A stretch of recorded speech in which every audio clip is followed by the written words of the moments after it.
Gr12, so welcome to my channel or welcome back to my channel. My name is Priscilla SANELANE, and on today's video we are looking at the topic of inflation. So this is a third term question and it's specifically relevant for those of you who are interested in having contemporary economic issues be one of the topics that you want to focus on. Now, we have already done a video right on this channel where we go through your study approach for term 3, and if you are just coming from that video, then you will understand better what I am talking about. So if you haven't watched that video, go make sure that you watch that video first and then come back to this video so that you know how to align and pack the topics that you want to focus on going into this term. We know that we are officially preparing for the trial examinations that are coming up, so it's important to start with your study method from the beginning of the term. So if you are somebody who's saying that contemporary economic issues is definitely one of the topics that I want to focus on, then this is the video for you. One more thing that is also going to help you with your studying going forward is I have prepared cheat sheets for economics paper 1 and paper 2. So if you are interested in those, all you have to do is simply email me for the price. It's a PDF, so it's very affordable. All you have to do is simply email me and I will send you the details so that we can sort out having you have your cheat sheet, because I think that if you have it with you, you can even print it out. That will also help you in your studying. It's a comprehensive cheat sheet that shows you what it is that you need to study, what it is that you need to focus on. It breaks down every topic into what are the important things that you need to study and what are the things that are going to appear and how each question is usually tested in the question paper. So as you go through the cheat sheet, I also highlight what topics are common for essay questions. So if you're interested in that, again, all you have to do is simply shoot me an email at priscilla.sanelane@gmail.com. And now let's get into inflation.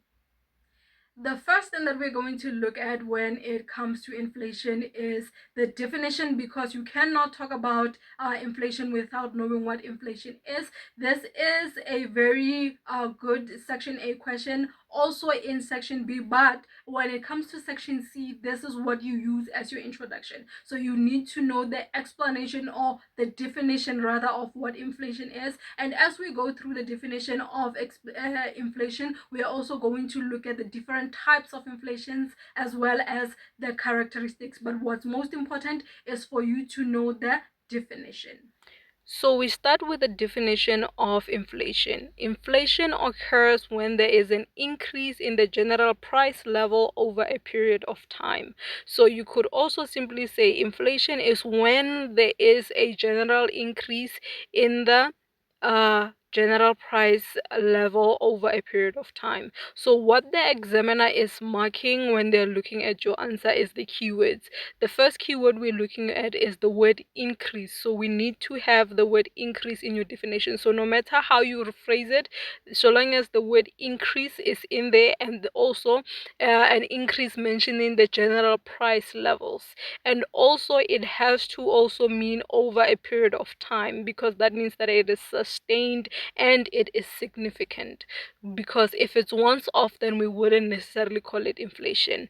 There are different types of inflations. As you go through these different types of inflation, it is also important that you learn the characteristics of each and every single one of these different types of inflation. The first inflation we are looking at is the consumer inflation. The consumer inflation is an inflation that is measured using the consumer price index, that is the CPI, which differs from producer inflation, which we determine by using the producer price index, that is the PPI. So there are many more characteristics that fall under those, but I think that it is important for you to just simply know the basics, because it is not often tested on the types of the characteristics rather of these inflations. But what the questions usually look for is your understanding of, do you understand what a consumer inflation is and what a producer inflation is? Do you understand what an all-inclusive inflation is and what a hyperinflation is and a stagflation is? So what's important with these ones is know the basic definition, because in the definition itself we get the characteristic of what that inflation is all about. For instance, you cannot describe or explain the all-inclusive inflation without talking about the fact that it is measured through the GDP. So when you're talking about consumer inflation, you're talking about the consumer price index. Producer inflation, you're talking about the producer price index. With all-inclusive inflation, you will be talking about the GDP. Similarly, when you're talking about a hyperinflation, you are talking about an inflation with a very high rate of more than 50%. As stagflation, you're talking about a low growth rate, high unemployment, and high inflation rate.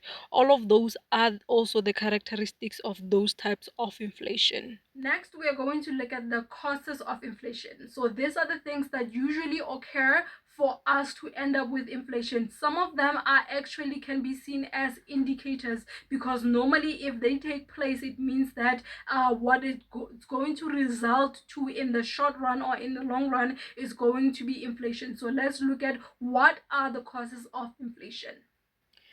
When we discuss the causes of inflation, we start to separate the inflations that were caused by a demand pull. We have what we call a demand pull inflation and a cost push inflation. So meaning that there are reasons that come from demand reasons, and there are there are causes that come from cost pushes. So let's start with a demand pull. When we're talking about a demand pull, we're saying the inflation that results as that comes as a result of the people in the economy demanding out of the economy. So the first thing we're looking at consumption by households. So household consumption is households that are demanding goods and services for their consumption, hence the demand pull. And then we're talking about investors expenditure. When investors invest, what they're saying is that they are placing a demand on certain stocks in the market. Similarly with government expenditure, when they spend, they're spending, meaning that they are demanding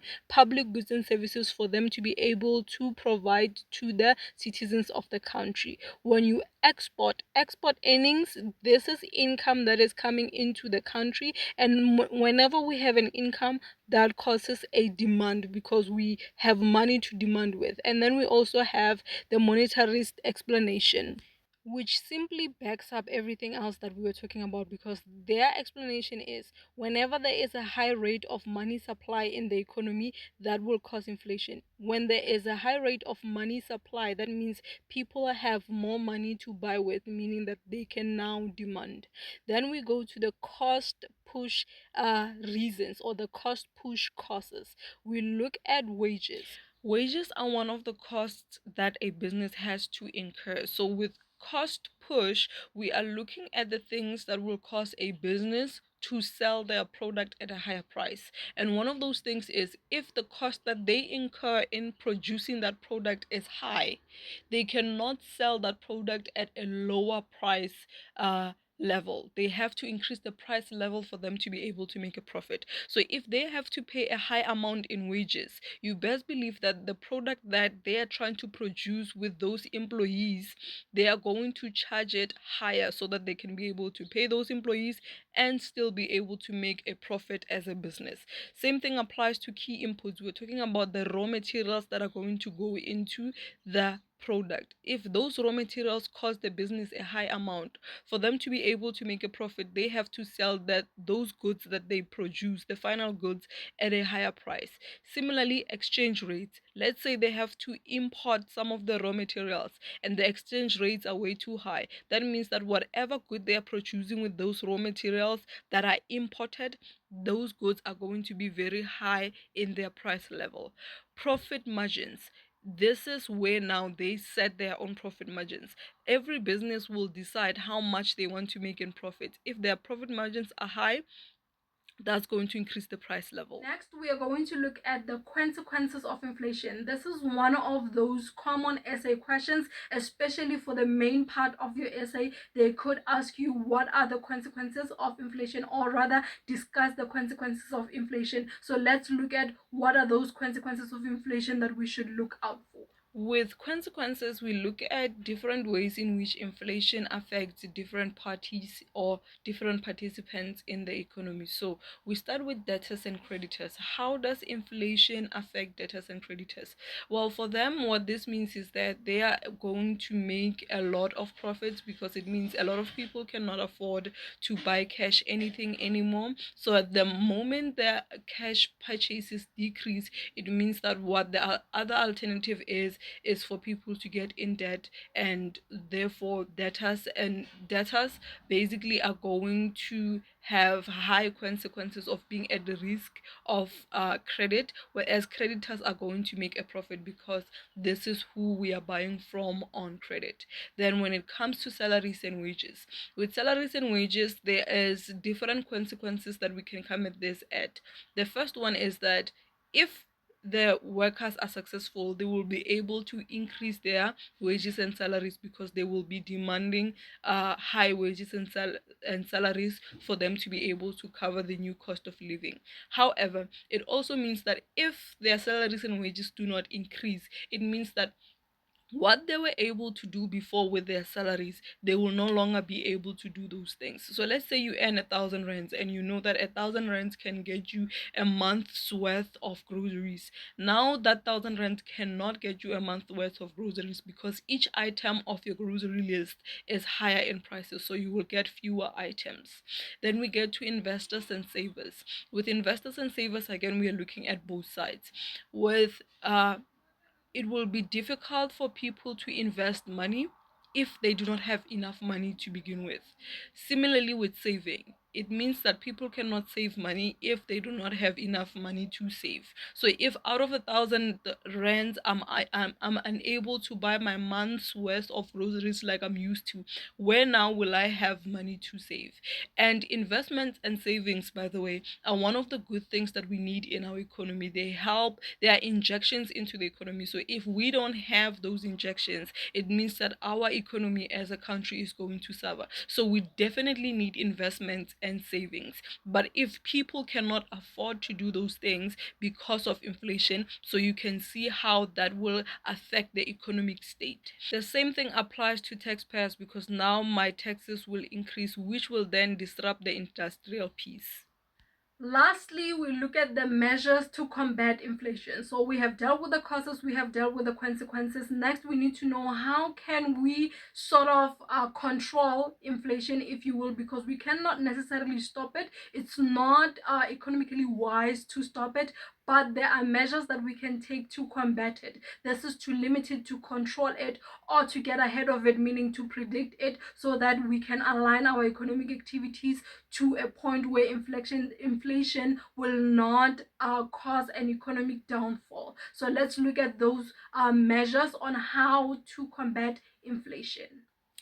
Measures to combat inflation, we are going to first start with fiscal measures. By the way, they are divided into fiscal measures, the monetary measures, and the other measures. So usually when you are in the exam room, they will ask you to give measures to combat inflation based on one of these three. So they can say give the fiscal measures to combat inflation, or give the monetary measures to combat inflation, or give the other measures besides fiscal and monetary measures for you to be able to combat inflation. Now, some questions will definitely be silent, so it means that in those ones you are allowed to just simply go with what you best remember. So let's start with the fiscal measures and try to remember them. These slides, by the way, are taken directly out of the Mind the Gap study guide, so I think it's still a very good free resource if you don't have a textbook, or even if you have a textbook and your textbook is one of those complicated ones.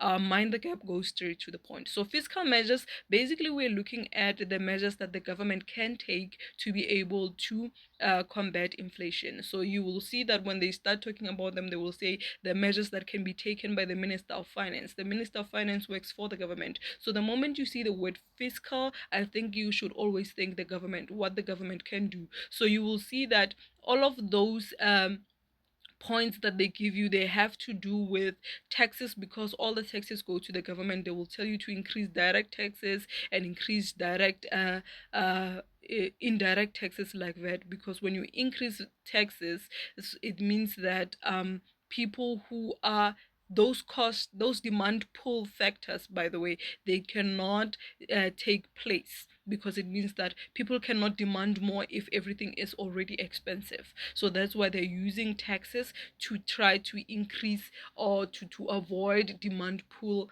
uh, inflation. You will also see that some of the ways that they use this, starting from bullet point 4, they're talking about how the government spends, because we know that from the government we also get public goods. So basically, think of the secular flow and try to think of the government or the state as a participant and their role in the secular flow.